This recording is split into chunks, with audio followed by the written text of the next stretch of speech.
Evet arkadaşlar. Peter Pan'ın hikayesini herkes biliyor ama bu hikayeyi böyle hiç dinlememişsinizdir. Bazı hikayeler vardır. İlk bakışta masum görünürler. İçlerinde periler vardır, kahkahalar vardır, uçan çocuklar vardır. İnsan o hikayelere baktığında çocukluğunu hatırlar, güvende hisseder. Ama bazı masalların derinlerine biraz fazla yaklaştığınızda, orada bir şeylerin yanlış olduğunu hissedersiniz. Tarif edemediğiniz karanlık bir his. Sanki size gülümseyen o masalın görünmeyen bir yüzü vardır. İşte burada, görünmeyenin ardında olarak, bu hikayenin arkasındaki gizli perdeyi aralıyoruz. Peter Pan işte tam olarak böyle bir hikaye.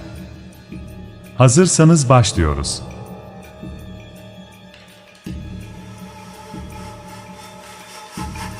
Bugün milyonlarca insan onu çocukluğun sembolü olarak görüyor. Neverland denince akla özgürlük geliyor, sonsuza kadar genç kalmak geliyor. Ama kimse o hikayenin neden bu kadar garip bir hüzün taşıdığını sorgulamıyor. Çünkü Peter Pan sadece bir çocuk masalı değil. Büyümekten korkan kırılmış bir adamın zihninden doğmuş karanlık bir çığlık. Ve bu hikayenin içinde ölüm var. Takıntı var. Kayıp var. Hatta bazılarına göre lanet bile var. Her şey 1860 yılında İskoçya'da başladı. Sisli sokakların, kasvetli taş evlerin arasında yaşayan küçük bir çocuk vardı. The James Matthew Barrie'ydi. Sessizdi. Zayıftı. Kalabalık ailesinin içinde neredeyse görünmezdi. Çünkü evde herkesin hayran olduğu başka bir çocuk vardı, ağabeyi David.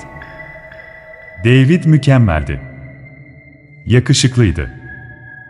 Başarılıydı. Annesinin göz bebeğiydi. James ise hep gölgede kalan çocuktu. Sonra bir gün her şey değişti. David buz pateni yaparken düştü. Kafasını sert şekilde yere vurdu ve bir daha hiç kalkamadı. Sadece 14 yaşındaydı. Ama asıl korkunç olan David'in ölümü değil, o ölümden sonra evin içinde yaşananlardı.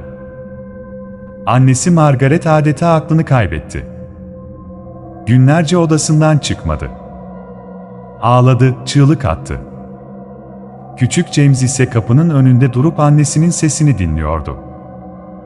Ve o yaşta korkunç bir gerçeği fark etti. Annesi artık onu görmüyordu. Çünkü onun gözünde yaşayan çocuk değil, ölen çocuk değerliydi. İşte o noktada James çok tuhaf bir şey yapmaya başladı. David'in kıyafetlerini giydi. Onun gibi yürüdü. Onun gibi konuştu. Hatta onun gibi ıslık çalmaya başladı. Kendi kimliğini silip, ölen ağabeyinin yerine geçmeye çalışıyordu. Ve bir gece annesi ona baktı, gözleri doldu, sonra fısıldadı. David hiç büyümeyecek, sonsuza kadar çocuk kalacak. Bu cümle James Barrie'nin zihnine saplandı. Çünkü o an beyninde korkunç bir bağ oluştu. Büyümek kaybetmek. Çocuk kalmak sonsuzluk. İşte Peter Pan tam o anda doğdu. Yıllar geçti. James büyüdü. Ama aslında hiç büyümedi. Boyu kısa kaldı. İnsanlarla yakın ilişki kuramadı. Evlendi ama evliliği tuhaf şekilde mesafeliydi. Çocuk sahibi olmadı. Sanki gerçek yetişkin hayatından sürekli kaçıyordu. Sonra bir gün Londra'daki Kensington bahçelerinde 5 çocukla tanıştı.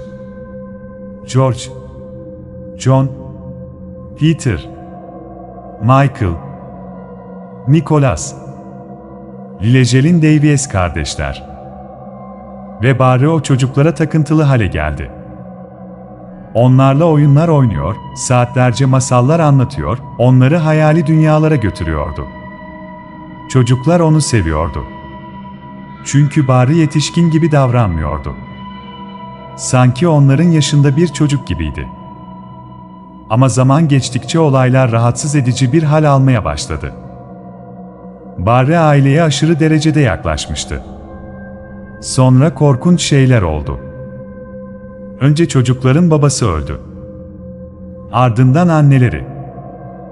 Ve bir şekilde Barry çocukların velayetini aldı. İşte kayıp çocuklar aslında onlardı.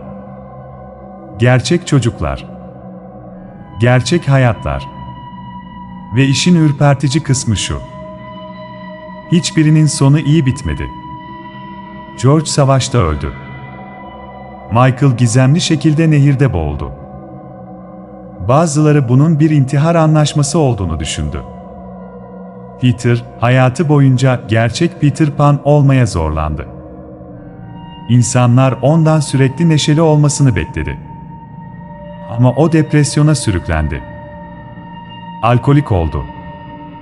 Ve sonunda kendini tren raylarına bırakarak intihar etti. Nicholas ise Barry'nin adını duymaya bile tahammül edemiyordu. Sanki o masalın içine giren herkes yavaş yavaş karanlığın içine çekiliyordu. Ve sonra insanlar Peter Pan kitabını yeniden okumaya başladı. Çünkü kitabın içinde Disney'in asla göstermediği satırlar vardı. Mesela şu cümle. Kayıp çocuklar büyümeye başladığında Peter onları inceltirdi. İnceltmek. Ne demek bu? Bir çocuk kitabında neden böyle korkutucu bir ifade vardı? Bazı edebiyat araştırmacıları bunun aslında çocukların öldürülmesi anlamına geldiğini söyler. Çünkü Neverland'de büyümek yasaktır. Peter Pan çocukları sever ama sadece çocuk kaldıkları sürece. Büyürseniz artık oyunu bozarsınız. Ve Peter oyunu bozanları istemez. İşte bu yüzden bazı insanlar Peter Pan'ın aslında bir kahraman değil, sonsuz çocukluk takıntısına sahip karanlık bir figür olduğunu düşünür. Bir başka detay daha var. Neverland gerçekten neyi temsil ediyor? Dikkat edin. Peter çocukların odasına hep gece gelir. Onları ailelerinden koparıp zamanın akmadığı bir yere götürür. Eski mitolojilerde buna benzeyen varlıklar vardır. Gece gelen ve ruhları başka dünyaya taşıyan rehberler. Bazı psikologlara göre Neverland aslında çocukluğun değil, ölümün sembolüdür. Çünkü Neverland'de zaman durur. Kimse yaşlanmaz. Kimse büyümez. Ve büyümemek kulağa güzel gelir, ta ki bunun aslında yaşamın durması anlamına geldiğini anlayana kadar. Belki de bu yüzden Peter Pan hikayesinde tarif edilemeyen bir huzursuzluk hissedilir.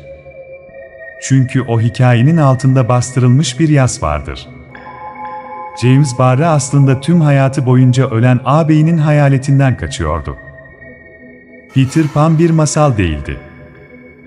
Bir travmaydı. Bir kaçıştı. Bir zihnin kendi karanlığıyla konuşmasıydı. Ve hikayenin en korkutucu kısmı şu olabilir. Belki de Barry çocukları gerçekten Neverland'e götürmek istedi. Gerçek dünyanın acısından uzak. Hiç büyümeyecekleri bir yere. Peter Pan'ın o ürkütücü sözü bu yüzden halen insanın içine işler.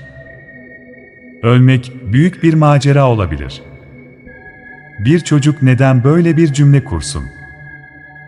Belki de o cümleyi söyleyen çocuk değildi. Belki konuşan kişi. James Barry'nin içindeki karanlıktı. Ve belki de bu yüzden Peter Pan halen milyonlarca insanı büyülüyor. Çünkü hepimizin içinde küçük bir parça büyümekten korkuyor. Ama masalın sonunda değişmeyen tek gerçek şu. Hiç kimse sonsuza kadar çocuk kalamaz. Ve geçmişin içinde yaşamaya çalışırsanız, bir gün o geçmiş sizi de yutmaya başlar.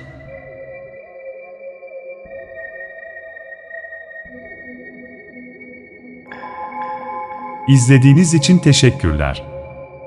Kanala abone olmayı unutmayın.